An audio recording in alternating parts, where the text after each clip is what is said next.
অনেকেই ফোন করছেন, বারবার ফোন করছেন, অনেকেই হোয়াটসঅ্যাপ করছেন, ইভেন সোশ্যাল মিডিয়া থেকে শুরু করে বিভিন্ন জায়গায় যোগাযোগ করার চেষ্টা করছেন, বিশেষ করে সরকারি কর্মচারী এবং পেনশনাররা। যেহেতু ডিএ সংক্রান্ত মামলা প্রথম থেকেই আছে এবং সেই confederation of state government employees যারা মামলাকারী, মূল মামলাকারী মলয় দ্বারা, শ্যামল দ্বারা, তারা যেহেতু আমার উপর বিশ্বাস রেখেছেন, আমি তাদের কাছে কৃতজ্ঞ। আজ প্রায় 2018 সাল থেকে শুরু করে 17-18 সাল থেকে শুরু করে আজকে 2025 সাল, প্রায় 7 বছর 8 বছরের জার্নি এই ডিএ মামলা। ফলে সেই ডিএ মামলায় 6 বার জিতেছি। সেই মামলা সংক্রান্ত বিষয় যেহেতু খুব স্বাভাবিকভাবেই কর্মচারীদের, পেনশনারদের ইন্টারেস্ট রয়েছে, তারা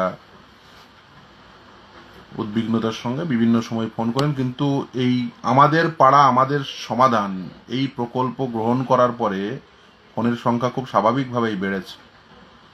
এবং বিশেষ করে যেহেতু আগামী 4ই আগস্ট মামলার পরবর্তী শুনানি, সুপ্রিম কোর্টের সামনে 3টে প্রসিডিংস আছে। এক, রাজ্য সরকারের করা যে এসএলপি, সেই এসএলপি অর্থাৎ the state of West Bengal and another versus confederation of state government employees, অর্থাৎ মলয়দাদের যে অর্গানাইজেশন, আমার মক্কেলের যে organisation West Bengal and others, সেই মামলা। অপরদিকে এই confederation of state government employees তারা একটা কন্টেম্প্ট করেছেন, আর রাজ্য সরকার তারা একটা অ্যাপ্লিকেশন করেছেন। এই 3টে প্রসিডিংস সুপ্রিম কোর্টের সামনে বর্তমানে পেন্ডিং, যদি একটা প্রসিডিংস থেকেই উদ্ভূত, এই দুটো বলতে পারে তাদের অফশুট। তো সেই অবস্থায় দাঁড়িয়ে যখন একদিকে রাজ্য সরকার বলছে যে আমাদের কাছে টাকা নেই, সময় চাই। আপনারা জানেন প্রত্যেকেই, যেহেতু বারবার ফোন করছেন, 16ই মে 2025 সুপ্রিম কোর্ট একেবারে দ্ব্যর্থহীন ভাষায় বলে দিয়েছিল যে রাজ্য সরকারকে 25% এরিয়ার ডিএ সেটা মিটিয়ে দিতে হবে।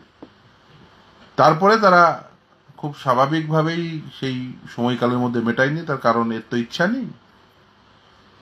এবং তারা একটা অ্যাপ্লিকেশন করে বলে যে আমাদের এই মামলায় যে টাকা বলেছে সে টাকা দেওয়ার মতো ক্ষমতা নেই। এবং এই টাকাটি 6 উইকের মধ্যে মিটিয়ে দিয়েছিল। কিন্তু একটা উল্লেখযোগ্য ফাইন্ডিংস সেদিনের নির্দেশে রয়েছে, বিশেষ করে প্যারা 2। We find that tribunal and the High Court to have adjudicated the right of the employees to receive dearness allowance pursuant to the 5th Pay Commission. The paucity of funds is a ground which stands negated both by the tribunal and the High Court. অর্থাৎ tribunal এবং high court সেটা কিন্তু তারা কিন্তু নেগেট করেছে। এই যে ফান্ডের যে পসিটি রয়েছে, অর্থাৎ ফান্ড যে কম রয়েছে, সেটা নেগেট করেই এই নির্দেশ দিয়েছিল। সেটা কিন্তু কগনিজেন্স নিয়েই কিন্তু সুপ্রিম কোর্ট এই নির্দেশ দিয়েছে। এরপরে রাজ্য সরকার নির্দিষ্ট সময়ের মধ্যে, সেই 6 সপ্তাহের মধ্যে টাকা না দেওয়ার জন্য, কর্মচারীদের ডিএ না মিটিয়ে দেওয়ার জন্য, খুব স্বাভাবিকভাবেই রাজ্য সরকারি কর্মচারীদের যে সংগঠন confederation of state government employees, one of the সংগঠন, তারা কন্টেম্প্ট করেছেন মলয় দ্বারা।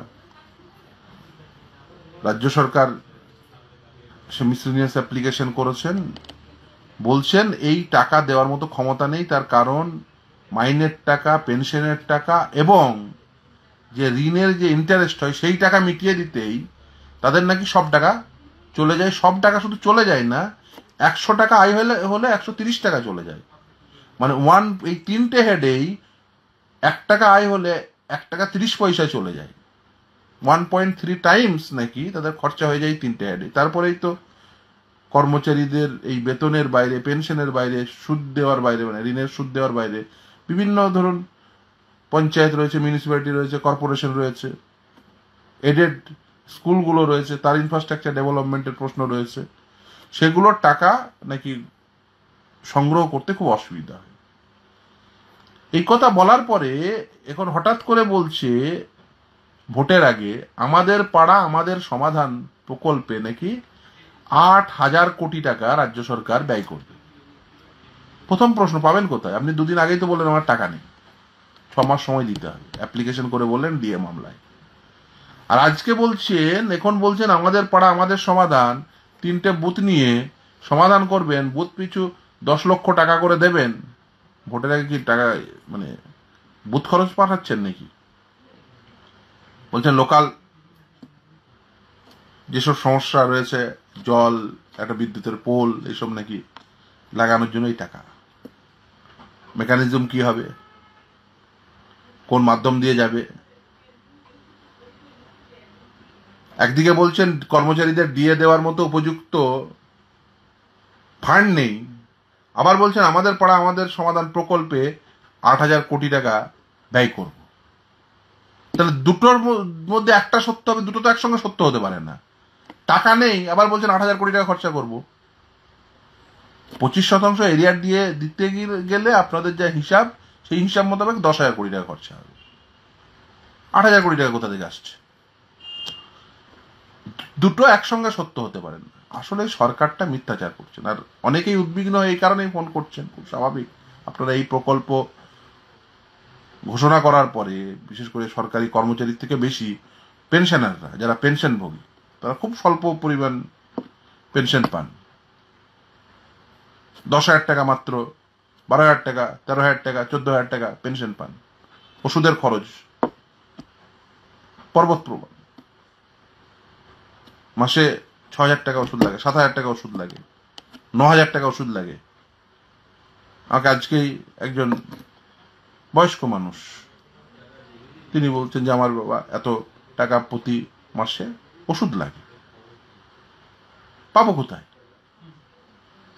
একজন বললেন যে বিদ্যুতের বিল এসছে 9,000 টাকা। শিক্ষক, বিদ্যুতের বিল বাড়ছে, ওষুধের দাম বাড়ছে, মূল্যবৃদ্ধি ঘটছে, দ্রব্যমূল্য বৃদ্ধি ঘটছে, সরকারি কর্মচারীদের ডিএ দেওয়া হবে না। রাজ্য সরকার মামলায় 6 বার হেরেছে আমাদের কাছে, তারপরেও 6 বার হারার পরে নির্লজ্জের মতো বলছে যে আমাদের টাকা নেই। আর উল্টে বাজারে মিথ্যাচার করছেন। আইদার আপনাদের আগের অন এভিডেভিট ওই কথাটা সত্য, অথবা এই 8,000 কোটি টাকা এই যে খরচা করব এই কথাটা মিথ্যা। তাহলে কোনটা সত্য? ওই 8,000 কোটি টাকা খরচা করতে পারার ক্ষমতা রয়েছে এটা সত্য, নাকি কোনো টাকা নেই এটা সত্য? এই দুটোর মধ্যে তো কোনো মিল নেই। দুটো একদম সম্পূর্ণ পরস্পর বিরোধী কথা। তাহলে রাজ্য সরকার আদালতের সামনে এভিডেভিট করে মিথ্যাচার করছেন যে আমার কাছে টাকা নেই, আবার বলছেন 8,000 কোটি টাকা ব্যয় করব। ফলে এই যে মিথ্যাচারের যে রাজনীতি, মিথ্যাচারের যে প্রশাসন পরিচালনার যে ভঙ্গিমা, এটাকে নেগেট করতে হবে। যেমন ভাবে রাজ্য সরকারের মিথ্যাচারকে নেগেট করেছিল ট্রাইব্যুনাল, যেমন ভাবে নেগেট করেছিল হাইকোর্ট যে তোমাদের টাকা নেই, এটা কখনো প্লি হতে পারে না। কর্মচারীদের ন্যায্য হকের ডিএ দেবেন, এটা প্লি হতে পারে না, নেগেট করেছিল। আপনি দেখবেন ওই রায়ে একেবারে নির্দিষ্টভাবে বলা আছে, ওই নির্দেশে নির্দিষ্টভাবে বলা আছে এই যে মিথ্যাচার করার প্রবণতা, বারবার মিথ্যাচার করার প্রবণতা এই রাজ্যের, বিশেষ করে বিভিন্ন আর্টিকেল 12 অথরিটিগুলো, সরকার, এসএসসি, বোর্ড, বিভিন্ন রেকমেন্ডেটরি অথরিটি, অ্যাপয়েন্টিং অথরিটির এই যে মিথ্যাচারের প্রবণতা, তার কারণ মাথায় যে বসে আছে সে মিথ্যাচার করে। ফলে খুব স্বাভাবিকভাবে আর্টিকেল 12 অথরিটি সেগুলো মিথ্যাচার করছে আদালতের সামনে, বারবার মিথ্যাচার করছে, মিথ্যাচার ধরা পড়ে যাচ্ছে। কি ধরনের মিথ্যাচার? এই যেমন ধরুন নিয়োগের ক্ষেত্রে আদালতে এসে মিথ্যা করে এফিডেভিট দিত যে আমাদের ভুল হয়ে গেছে, পরবর্তী দেখা গেছে ওটা ভুল না, ওটা ইচ্ছাকৃত ভাবে করা একটা বিষয় ছিল। এই যে কোর্ট নেগেট করেছে ডিএ মামলায় যে আমাদের টাকা পয়সা নেই, নেগেট করে কোর্ট রায় দিয়েছে। এবং দেখবেন সেটা সুপ্রিম কোর্টের রায়ে নির্দেশে স্পষ্টত বলা আছে। সুপ্রিম কোর্টও বুঝেছে যে এটা নেগেট করার পরেই যেমন ট্রাইব্যুনাল হাইকোর্ট রায় দিয়েছে, ফলে সুপ্রিম কোর্টও অন্তর্বর্তীকালীন নির্দেশ দিয়েছে। এই পুরো বিষয়টিকে যদি আপনি দেখেন, সে শিক্ষক নিয়োগ দুর্নীতি বলুন, শিক্ষাক্ষেত্রে দুর্নীতি বলুন, আর ডিএ মামলার ক্ষেত্রেই বলুন, যেটা দেখতে পাবেন সেটা হচ্ছে প্রাতিষ্ঠানিক মিথ্যাচার। শুধু প্রাতিষ্ঠানিক দুর্নীতি এই রাজ্যে মাথাচাড়া দিয়েছে তা নয়, প্রাতিষ্ঠানিক মিথ্যাচার সেটাও মাথাচাড়া দিয়েছে। এই প্রাতিষ্ঠানিক মিথ্যাচারের বিরুদ্ধে, প্রাতিষ্ঠানিক দুর্নীতির বিরুদ্ধে একমাত্র উপায় হচ্ছে জনগণের সংঘবদ্ধতা। ডিএ মামলায় আপনি আমি সকলেই বুঝতে পারছি কি হয়। আমি আইনজীবী হিসেবে আছি বা তাদের পক্ষের মানুষ, বিষয়টা সেরকম নয়। বিষয়টা সকলেই বুঝতে পারছেন, যখন রোপা রুল 2009-এ একথা উল্লেখ আছে মানে এটা দিতে হবে, ওটা বাইন্ডিং। প্রতি মাসে দিলে এই পরিমাণ চাপ পড়তো না, কিন্তু তিনি প্রতি মাসে দেবেন না। তিনি করবেন কি? তিনি যা ঠিক করেছেন সেটাই করবেন। তিনি মনে করেন এটা দেওয়াটা হচ্ছে এবং এটা চাওয়াটা হচ্ছে, তিনি একেবারে কুকুরের সঙ্গে তুলনা করে ফেলেছিলেন। এখন আর উচ্চবাচ্য করেন না, কিন্তু ওটা আদায় করে ছাড়ব, ওটা দিতে হবে। দিয়ে কর্মচারীকে দিতে হবে, ন্যায্য দিয়ে দিতে হবে। তার কারণ 6 বার আপনি হেরেছেন, সবাই বুঝতে পারছেন আপনি আগামী দিনেও হারবেন।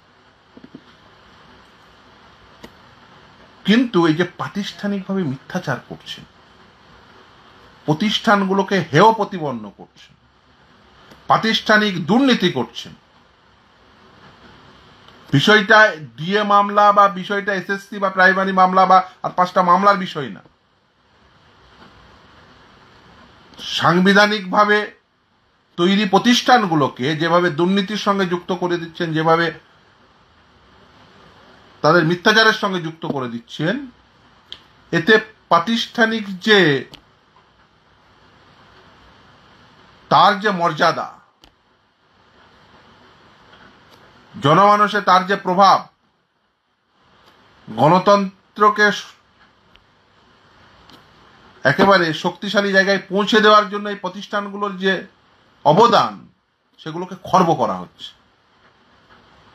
দেখুন, মানুষ বিশ্বাস করে তাই গণতন্ত্র রয়েছে। মানুষ যদি বিশ্বাস না করতো তাহলে কিন্তু গণতন্ত্রের অস্তিত্ব থাকত। মানুষের বিশ্বাসের সঙ্গে বারবার এইভাবে খেলা করা, মানুষের বিশ্বাসকে খর্ব করা একেবারে অনুচিত। দুর্ভাগ্য হলেও সত্য, এই রাজ্যে দেখা যাচ্ছে বারবার মানুষের বিশ্বাসের সঙ্গে প্রতারণা করা হচ্ছে। প্রতিষ্ঠানগুলো দুর্নীতির সঙ্গে যুক্ত হয়ে যাচ্ছে, প্রাতিষ্ঠানিক মিথ্যাচার করছে। এই যে ধরুন, আপনি যদি দেখেন দুটো স্ট্যান্ড একেবারে একে অপরের সঙ্গে পরস্পর বিরোধী। এই পরস্পর বিরোধী স্ট্যান্ড প্রতিষ্ঠানগুলোর মর্যাদা ক্ষুণ্ণ করছে। আমি আশা করব এই প্রাতিষ্ঠানিক মর্যাদা হানির বিরুদ্ধে সাধারণ মানুষ গর্জে উঠবেন, এবং যারা বারবার সত্যি সত্যিই তারা উদ্বিগ্ন, ফোন করছেন, তারা বলছেন, যা বলছেন ন্যায্যতার সঙ্গেই বলছেন। কিন্তু আমি মনে করি মানুষের সংঘবদ্ধতা, মানুষের জোটবদ্ধতা, মানুষের সামগ্রিক প্রয়াসই এই প্রাতিষ্ঠানিক মর্যাদাহানির বিরুদ্ধে, প্রাতিষ্ঠানিক মিথ্যাচারের বিরুদ্ধে, প্রাতিষ্ঠানিক দুর্নীতির বিরুদ্ধে দাঁড়াবে। এবং মানুষ তারাই ইতিহাস রচনা করবে। মানুষই পারে এই প্রতিষ্ঠানগুলোকে এই মিথ্যাচারের হাত থেকে, এই মর্যাদাহানির হাত থেকে, এই দুর্নীতির হাত থেকে রক্ষা করতে। ফলে আপনাদের সামগ্রিক প্রয়াস অত্যন্ত জরুরি। নিশ্চিতভাবেই আদালত রয়েছে, আদালতে রায় হবে। ডিএ মামলা আপনারা 6 বার জিতেছেন, সাধারণ কর্মচারীরা জিতেছেন। এই জয় শুধুমাত্র আইনজীবী হিসেবে আমার বা মলয়দা বা শ্যামলদা বা আমার সিনিয়র বিকাশ রঞ্জন ভট্টাচার্যের বিষয় না, এটা সামগ্রিক কর্মচারীদের অধিকারের প্রশ্ন। ফলে সেটা যেমন একটা দিক, কিন্তু প্রতিষ্ঠানগুলো তার মর্যাদাহানি, সেটা কিন্তু তার প্রভাব গণতান্ত্রিক যে পরিসরে এর সুদূর প্রসারী প্রভাব রয়েছে। আমি আশা করব জনগণ তারা তাদের উপযুক্ত পদক্ষেপ গ্রহণ করে এই প্রাতিষ্ঠানিক মর্যাদাহানি, প্রাতিষ্ঠানিক মিথ্যাচার এবং প্রাতিষ্ঠানিক দুর্নীতির বিরুদ্ধে তারা তাদের সুচিন্তিত মতামত দেবেন। ভালো থাকবেন। শুভরাত্রি।